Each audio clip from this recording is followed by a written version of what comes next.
Hey guys, I hope you're all doing well. This is Flora coming to you with an astrology video.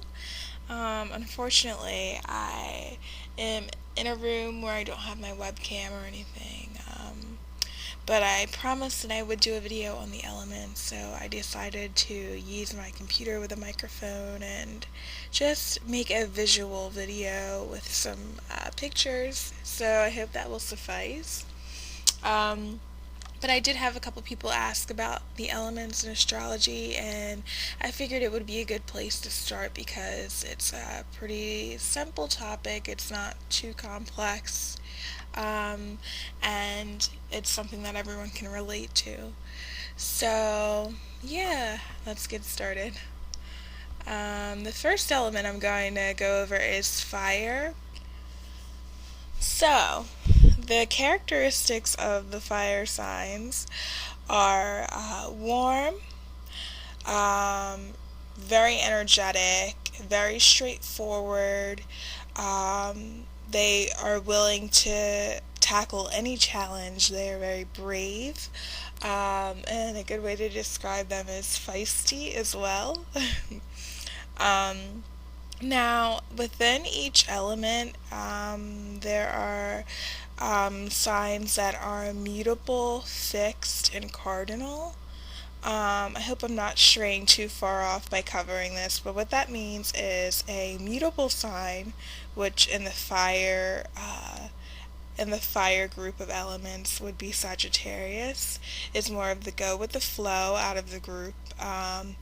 They're not they're not as stubborn as the other two signs, and they're very adaptable to change, and they're very agreeable. Now, the rest of that could be depending on the rest of your placements, because if you have some other things in your chart that are fixed, some other fixed signs that aren't so agreeable, then that might not be you. But in general, so you have Sagittarius, which is mutable, and they would be easygoing.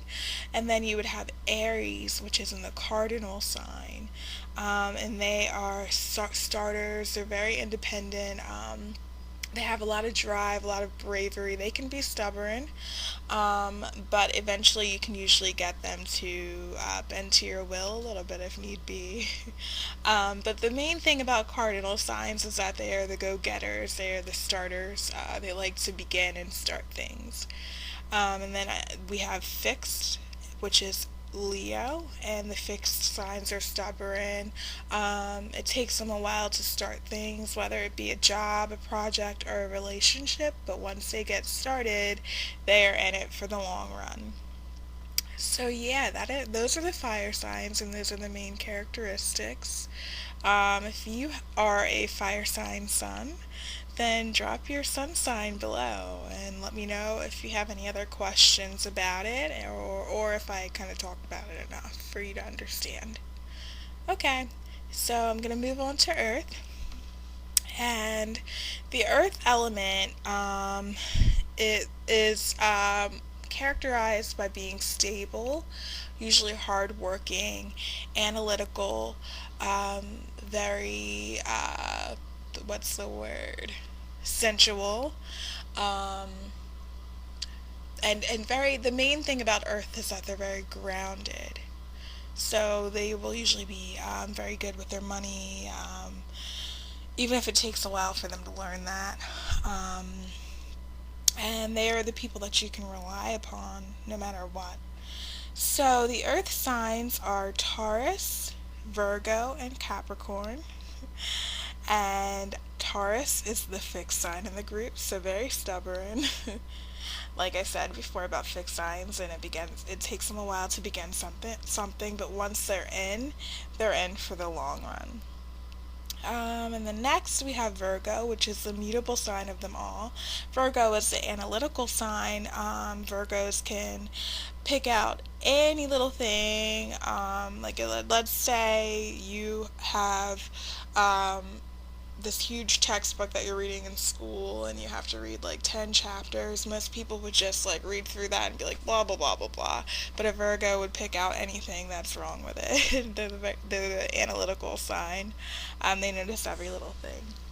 And then Capricorn is the cardinal sign, and they are the hard workers of the zodiac. No one works as hard as a Capricorn, and they can totally be workaholics, but they are very dependable. So yeah, those are the earth elements. Um, and then if you are a earth sign, drop that below and let me know if I answered anything or if you would like me to elaborate, and I would be happy to do that in the comments. Next up is water, and the water signs are Cancer, Scorpio, and Pisces. Cancer is the cardinal of the water, so Cancer is the starter.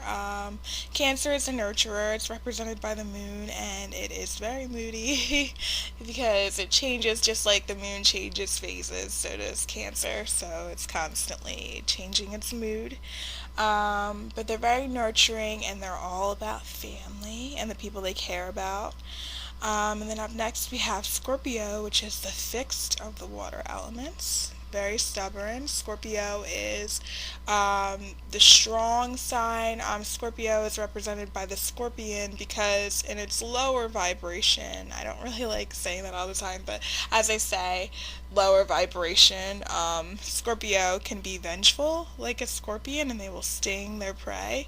But um, in its highest form, it's represented by an eagle, um, or a phoenix, and the phoenix is I believe that's the highest realm of Scorpio, because Scorpio is the born again sign. Scorpio travels through hell just to get to heaven. It has a lot of depth, and as I say in the zodiac, no one else in the zodiac can really go down to the nitty gritty darkness of life quite like a Scorpio can, and then they can rise above and they can show the world, look, this is what you do not want to go through, this is the darkness that we have to deal with, and in a sense bring light by showing the world the darkness. Anyway, the last water sign is Pisces, and they are the mutable, so that means that they are go with the flow, very agreeable.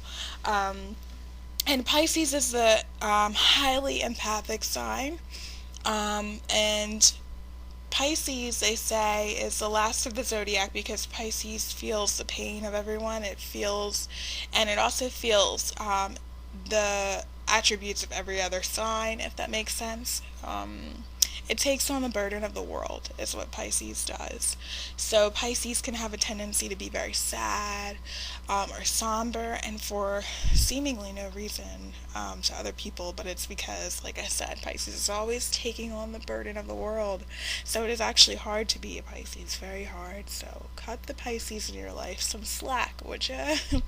But yeah, so if you happen to be a Pisces sun sign, or I'm sorry, not a Pisces, if you happen to be a water sun sign, go ahead and put that in the comment, and then if you have any questions about those, I will be happy to elaborate.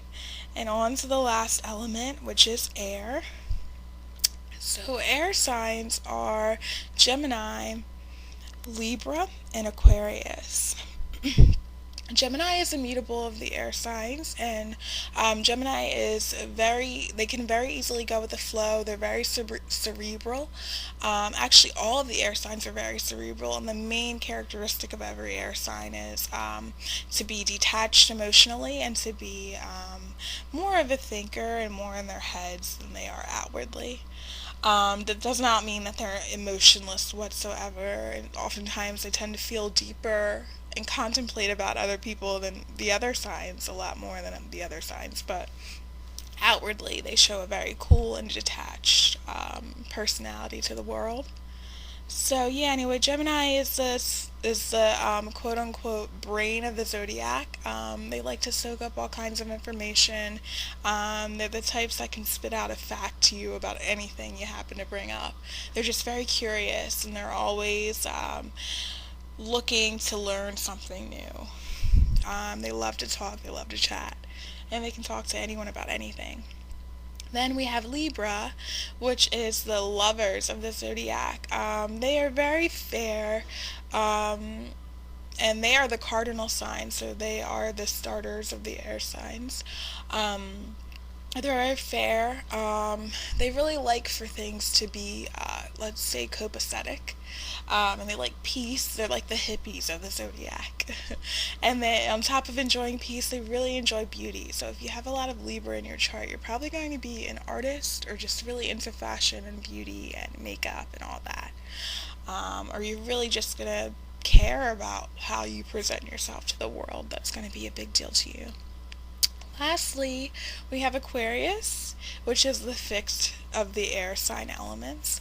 And Aquarius is the water bearer, basically just soaking up and analyzing the world and all its knowledge and then pouring it down just like water to everyone, basically wanting to help in a sense the same way that Virgo wants to help, but from a different perspective of giving verbal advice. Just like I said with the air elements, they can come off detached, and as they say, Aquarius can come off as the most detached. They are the Spocks of the zodiac. I'm not crazy about that stereotype because there are a lot of very warm Aquarians out there, but in a sense, Aquarius is, they are the observers of the zodiac, so they will sit back from afar and really observe you and try to understand you and everyone in the world as a whole because they want to just help the world be a better place. And they are the zodiac sign that is kind of blessed with the perspective to do so, and that they can kind of pull back and see the wider view of things and not really get so personal about what's happening. So yeah, those are the air signs, and if you happen to be one of those air sun signs, drop that below in the comments as well. And yeah, I'd be glad to answer any questions you have about the elements, and any questions that you have that of anything that I brought up. If I did not elaborate enough for you, I would be happy to go on in the comments and help you out. So yeah, leave any questions that you have. And yeah, let's see if anybody in the group is your sun sign match. That would be cool to find. And I think in the next video, I will touch on houses and what they mean and what they are. So I hope that was enjoyable for you guys. I hope that you were able to get what I'm saying. And yeah, I'll talk to you in the comments. Bye bye.